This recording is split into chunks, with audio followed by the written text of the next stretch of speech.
नमस्कार दोस्तों, जय गुरु Gorakhnath. Study with Ashish Yogi YouTube channel में आप सभी का स्वागत है। आप सभी को पता ही है कि कल 26 तारीख आ रही है और फिर 27 तारीख, 2 दिन हरियाणा में एक अलग सा माहौल रहेगा, क्योंकि सीईटी का एग्ज़ाम हरियाणा में 26 और 27 को होने जा रहा है।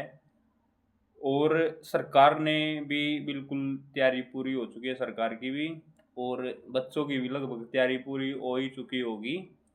और अभी है रिवीजन का टाइम, और बल्कि रिवीजन का क्या, एकदम मतलब क्विक रिवीजन का टाइम है कि जल्दी से जल्दी रिवीजन करो।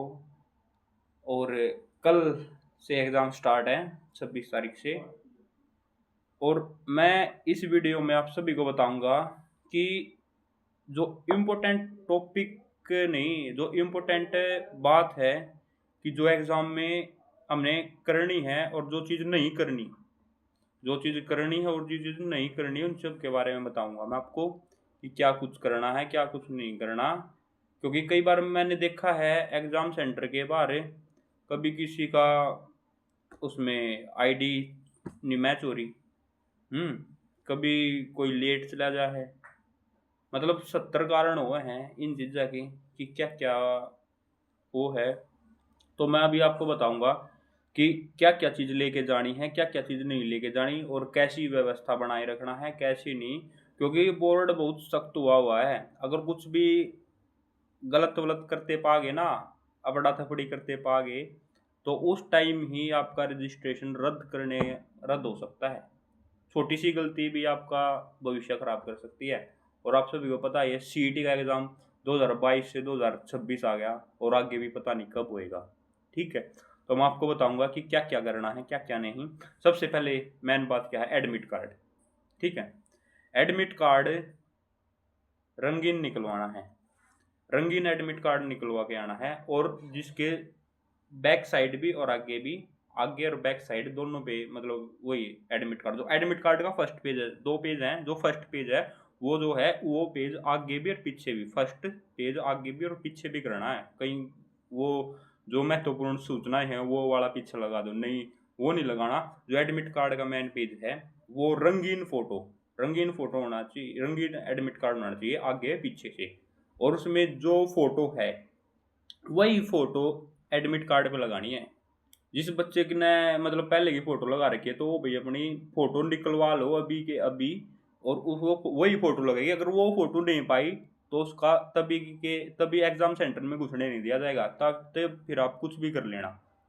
क्योंकि बोर्ड है सख्त, और खुद बता रखी है, चेयरमैन साहब ने भी बताई है कि वही फोटो होना चाहिए, यही सब होना चाहिए। ठीक है, तो सबसे बड़ी बात है ये, एडमिट कार्ड रंगीन होना चाहिए, बैक साइड भी और आगे भी। और दूसरी बात आ जाती है कि वो है बायोमेट्रिक। बायोमेट्रिक पे बात आ जाती है।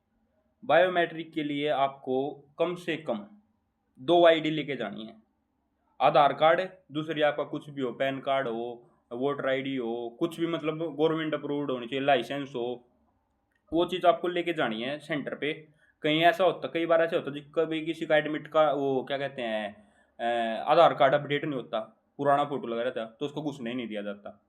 तो इसलिए 2 आईडी लेके चलो, अपनी 2 आईडी लेके चलो, जिससे आपको भी वो फायदा हो उस चीज़ से, कहीं बाद में कहीं आईडी मैच ना हो तो दूसरी आईडी हम दिखा सकते हैं। ठीक है, और एक और मेन बात है, 27 तारीख को हरियाणा में तीज का भी त्यौहार है। ठीक है, इम्पोर्टेंट बात है ये, मेरी जो हरियाणा की मेरी बहन है उन सभी के लिए इम्पोर्टेंट बात है कि तीज का त्यौहार है। और जो हमारी महिलाएं हैं जो वो लगाती है मेहंदी, तो उन सभी से मेरा अनुरोध रहेगा कि मेहंदी ना लगाएं, मेहंदी बिल्कुल भी ना लगाए। जिसका एग्ज़ाम है 27 तारीख को, 26 27 को, मतलब क्योंकि 26 तारीख को लगा लेती है मेहंदी, लेकिन 27 तारीख वाले तो बिल्कुल भी मत लगाए, कोशिश करना कि ना ही लगाएं। क्योंकि जो बायोमेट्रिक होता है ना, उसमें लगता है अंगूठा, अंगूठे के निशान लगते हैं उसमें, तो अच्छे से बायोमेट्रिक नहीं होगा, और बायोमेट्रिक नहीं होगा तो आपको अंदर जाने नहीं दिया जाएगा। तो इसलिए आप मेहंदी लगाने से बच्चे, और बायोमेट्रिक के बारे में बताया आपने, 2 आईडी लेके जानी है आपने। ठीक है, और भाई इसके बाद है कि हमारे सीएम साहब ने भी घोषणा की है, जो हमारे गांव के बच्चे हैं, जो हमारे गांव के बच्चे हैं उनके लिए घोषणा की है कि जिस गांव से 200 बच्चे सीईटी का एग्ज़ाम देने जा रहे हैं, तो उस गांव में 5 बस की सुविधा हरियाणा गवर्नमेंट करने जा रही है। आपका जो गाँव का व्हाट्सएप ग्रुप है, मतलब कोई चौकीदार वगैरह, सरपंच वगैरह है, उससे पूछो कि कैसा क्या करना है, क्या नहीं, उनको उनके पास आया होगा सभी, या फिर व्हाट्सएप ग्रुप तो सभी के गाँव के बने रहते हैं। वो एक बार अपने मतलब उससे चेक करते रहो कि क्या चल रहा है, क्या नहीं, जाएँगी या नहीं जाएगी। और एग्ज़ाम सेंटर पे कम से कम 1 से 1 घंटे पहले तो कम से कम पहले पहुँच जाओ एग्ज़ाम सेंटर पे, ताकि बाद में कोई दिक्कत ना आए, क्योंकि बाद में अगर लेट हुए तो हमारा नुकसान है, किसी दूसरे का नुकसान नहीं है, हम सब का नुकसान है इसमें, कि किसी का एग्ज़ाम खराब होगा, दिक्कत है ना, क्योंकि कोई बालक होते हैं जो बिल्कुल तैयारी करके चलते हैं और उसका एग्ज़ाम सेंटर पे भी तरह टाइम पे नहीं पहुँच पाता, क्योंकि 26-27 तारीख को हरियाणा में एकदम अलग माहौल रहेगा। इसलिए दिक्कत है कि ट्रैफ़िक भी रह सकता है, कुछ पता नहीं कैसी व्यवस्था हो, कैसी नहीं। उम्मीद है कि बहुत अच्छी व्यवस्था कर रखी होगी गवर्नमेंट ने, क्योंकि गवर्नमेंट को भी ये एग्ज़ाम जल्दी लेना है। गवर्नमेंट के ऊपर भी प्रेशर आया हुआ है कि एग्ज़ाम जल्दी लो। एग्ज़ाम जल्दी हो गए तो फिर रिज़ल्ट भी, जब करेक्शन पोर्टल खुलेगा उसके बाद रिज़ल्ट भी आएगा, ठीक है? तो ये सब हमने काम करना है, ठीक है? और अब आती है एग्ज़ाम सेंटर के अंदर जाने के बाद क्या करना हम सभी ने। ये इम्पोर्टेंट बात है। एग्ज़ाम सेंटर के अंदर जाने के बाद हम सभी को करना है कि जो आपका एग्ज़ाम लेंगे, जो आपके रूम में होगा, जो आपका एग्ज़ाम लेगा, तो जब क्वेश्चन पेपर आएगा ना, मतलब क्वेश्चन पेपर का एक बंडल आता है जिसमें 24 होती है। एक एक रूम में 24 बच्चे बैठेंगे, तो 24 का एक बंडल आएगा। तो वो जो आपका टीचर होगा वो आपको दिखाएगा कि देखो ये है, इसमें मतलब ये ऐसे दिखाएगा कि ये इसमें सील बंद है, ये बिल्कुल, ये फट नहीं रहा कहीं से। आपसे भी से कंफर्म करवाएगा वो, आपसे भी से कंफर्म करवाएगा ओके है, आपने करना ओके है, अगर नहीं है तो बिल्कुल कुछ करने की जरूरत नहीं है, अपना बैठे रहिए आराम से, ठीक है? बोल दियो कि ऐसी गड़बड़ है, बाहर आ गया बेशक बोल दियो, क्योंकि अगर सरकार की गलती होगी तो गलती भी बोलने का पूरा अधिकार है। और अच्छा काम करेगी गवर्नमेंट तो बड़ाई करने का भी बहुत बड़ी बात है, बड़ाई भी करनी चाहिए, ऐसी बात नहीं है, ठीक है? तो और उस एग्जाम सेंटर के अंदर 2 बच्चे ऐसे होंगे, मतलब 2 बच्चों को बुलाया जाएगा, कोई भी चले जाओ, वो उनसे बिल्कुल उनके हाथ में दिखाएँगे, इन्हें देखो ओके है ना सब कुछ। उनको देखा उन्होंने देखना है बिल्कुल, कहीं फट तो नहीं रहा है, कहीं कैसे तो नहीं रहा। तो उस पे आपके सिग्नेचर होंगे और आपका मोबाइल नंबर लिखा जाएगा, कि उस मोबाइल पे आपके पास वेरिफ़िकेशन के लिए भी आ सकता है कि क्या ठीक था या नहीं था, तो आपने बिल्कुल अच्छे से चेक करना है और अच्छे से अपना वो सब करना है। क्योंकि बस यही रहना कि कहीं से एग्ज़ाम लीक ना हो, क्योंकि एग्ज़ाम लीक हो गया तो ये बहुत, जो बच्चे तैयारी करने वाले हैं उनके लिए दिक्कत की बात हो जाती है, ठीक है? क्योंकि दिक्कत उसको ही होती है जिसकी तैयारी होती है, ठीक है? उसको दिक्कत नहीं होती, जिसकी तैयारी नहीं होती वो तो बाद में दे देगा एग्ज़ाम, उसको क्या है, ठीक है? तो आपसे भी नहीं ये सब करना है, और मैं कामना करता हूँ कि आपका एग्ज़ाम बहुत अच्छा जाए, अच्छे नंबर आएँ, ठीक है? और सभी अपना रिवीजन पे फोकस करो, लगभग रिवीजन भी हो ही लिया, मतलब क्विक रिवीजन करो, बिल्कुल स्पीड से रिवीजन करो, जो कुछ होना था वो हो लिया। टाइम भी सभी को, टाइम भी कम ही मिला है इस बार, ठीक है? लेकिन क्या करें, गवर्नमेंट अगर कैलेंडर जारी कर दे तो सब कुछ हो जाए। हमारी तो सभी की यही, जो भी मतलब जो एचएससी को अच्छे से जानता ना, तो एचएससी जो भी पुराना उसका एस्पिरेंट होगा ना, वो तो यही उम्मीद करता है जैसे कि एचएससी कैलेंडर जारी कर दे। अगर कैलेंडर जारी हो जाएगा तो ये पता रहेगा कि कब एग्ज़ाम होना है, कब फॉर्म निकलेंगे, उससे बच्चा अच्छे से तैयारी करता है। एचएसएससी एसएससी है, एसएससी है, यूपीएससी है, और भी जो है, यूपीपीसीएस है, यूपीएससी यूपीपीसीएस है, इन सभी का क्या होता है, ये अपना कैलेंडर जारी कर देते कि पूरा 1 साल का हमारा ऐसा सब कुछ, ऐसा शेड्यूल रहेगा। लेकिन चेयरमैन साहब ने भी बोला है कि हमने बोला है, जो मुख्य सचिव है उनको बोला है कि कुछ ऐसा प्रावधान करें जिससे जो जो हरियाणा के स्टूडेंट है, मतलब जो एसएससी के एस्पिरेंट है, उनको सुविधा हुई।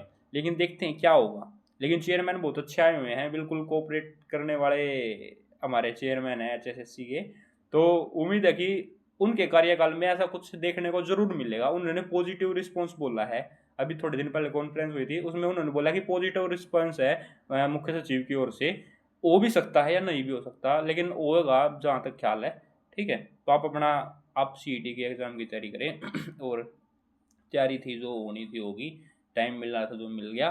ठीक है, अभी तो बस एग्ज़ाम देना है, एग्ज़ाम दो अच्छे से बिल्कुल, और सभी का सहयोग करें। अगर किसी की मतलब बाइक में पंचर हो गया, हम बाइक ले कोई जो बहुत से होते हैं कि मतलब जो बाइक लेके जाते हैं, कभी पंचर हो जाए, कभी वो है, तो उनकी हेल्प करें कि भाई चलो हम लेके जाएंगे एग्ज़ाम सेंटर पे आपको। ठीक है, ये मत सोचो कि इसको छोड़ दो उसको ये नहीं, एग्ज़ाम में ऐसा सोचो कि सभी का करवाना हो, सभी एग्ज़ाम करें। ठीक है, क्योंकि एग्ज़ाम में हम आगे पीछे हो जाए वो चल जाता है, लेकिन एग्ज़ाम ना दे कोई बच्चा, उसको वो अच्छा नहीं लगता। एग्ज़ाम में फ़ाइट करो अच्छे से, एग्ज़ाम में फ़ाइट करो, लेकिन उस बच्चे को एग्ज़ाम दिलवाओ जो कोई मतलब वो रह गया, लेट हो गया, जो उसको स्पीड से ले जाने की वो कोशिश अगर कोई मिल जाए तो बाइक रोक दे, गिल रोक देनी चाहिए भाई, बाइक रोक दो। क्योंकि ऐसे ही चलता है, कभी इमरजेंसी किसी के भी साथ हो सकती है, हमारे साथ भी हो सकती है, सभी के साथ हो सकती है। ठीक है, तो आप को इसी कामना के साथ मैं आपसे विदाई लूँगा, और अब हम बात करेंगे एग्ज़ाम होने के बाद, क्योंकि चेयरमैन साहब ने बोला है कि जो एग्ज़ाम है वो एनालाइज़ नहीं करवाना। कहीं कोई बच्चा आ गया आपने यूट्यूब पे एग्ज़ाम एनालाइज़ करवाओ भाई, इसका ये था, इसका ये था, इसका ये था। जब तक चारों शिफ्ट के एग्ज़ाम पूरे ना हो लेते, तब तक किसी को भी अपना एग्ज़ाम एनालाइज़ नहीं करवाना। ठीक है, और ये एक स्पेशल वीडियो मेरी एक दोस्त के लिए है, वो करवाने की सोच रहा था एनालाइज, उसको भी मैंने बताया कि भाई ऐसी ऐसी बात है और दिक्कत हो जाएगी। उसका भी यूट्यूब चैनल है भाई का, तो इसलिए मैंने उसको बोला ना भाई अपना जब 4 शिफ्ट पूरी हो जाए तब एनालाइज करवाओ, क्योंकि जो लास्ट वाली शिफ्ट होती है ना उसको दिक्कत आ जाती है, या फिर पहले वाली शिफ्ट को दिक्कत आ जाती है, हमारा आसान दे दिया, उसका हार्ड दे दिया, ऐसे चलता है। लेकिन नॉर्मलाइजेशन है, नॉर्मलाइजेशन होगा। ठीक है, नॉर्मलाइजेशन में किसी के नंबर लगभग बढ़ते ही हैं, घटते तो बहुत कम है। ठीक है, उसमें लगभग करके चलेंगे, जो नॉर्मलाइजेशन फार्मूला होगा वो सभी जो HSSC है वो अपने हिसाब से करेगी, कैसे करेगी। तो धन्यवाद आप सभी का, आप वीडियो में बने रहे, और आप तैयारी तो बस हो ली। अब एक बात ये करो कि माइंड रिलैक्स करो, थोड़ा माइंड रिलैक्स करो, और अच्छे से एक बार कोई रिविजन करो, और फिर एग्ज़ाम देने जाओ, और आपकी फतेह होगी।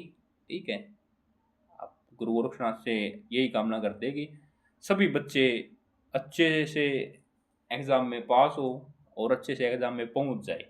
मेन बात ये है, कहीं कोई दिक्कत ना आए और एग्ज़ाम लीक ना होए। ठीक है, धन्यवाद। जय गुरु गोरक्षनाथ, जय हिंद, जय भारत।